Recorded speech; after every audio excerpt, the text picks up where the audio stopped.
बोला। अध्यक्ष महोदय, एक तर मी खोटं बोलतायत असा विषय बोललेला नाही। मी त्या ठिकाणी म्हटलं हे चुकीचे रेकॉर्डवर आणतायत, त्यांच्या प्रश्नावर त्यांच्या उत्तरावर मी हरकत घेतली आणि मी एवढ्याशा याच्यावर हरकत घेतलेली होती अध्यक्ष महोदय की 25% वाढ, त्याला 25% नाही म्हणत अध्यक्ष महोदय, पर्सेंटेज वाईज काढल्यानंतर ते कळेल। काय केलं, कोविड होता आणि अख्ख्या महाराष्ट्राने पाहिलं कोविड मध्ये काय कोविड होता अध्यक्ष महोदय।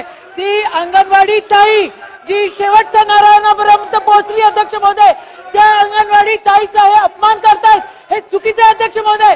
आणि अध्यक्ष महोदय, महिलांना मान सन्मान देण्याची संस्कृती यांची नाहीच, महिलांनी घरी बसले पाहिजे अशी यांची संस्कृती आहे अध्यक्ष महोदय।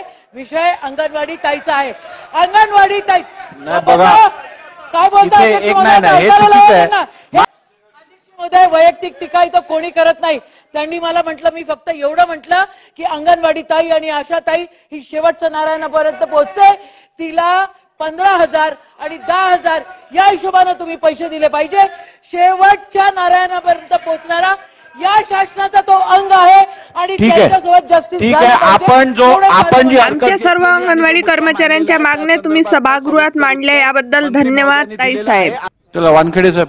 आमदार माननीय बळवंत वानखडे साहेब यांनी पण आपल्या अंगणवाडी कर्मचाऱ्यांच्या मागण्यांना पाठिंबा दिला, तर बघूया वानखडे साहेब काय म्हटले।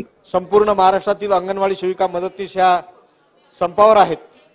मला राज्य सरकारला या निमित्तानं एवढंच विचारायचं आहे की त्या संपाबाबत काय भूमिका आहे, त्या संपावर कधी तोडगा काढणार, म्हणून मी विनंती करतो की या अंगणवाडी सेविका मदतनीसच्या संपावर तोडगा काढावा।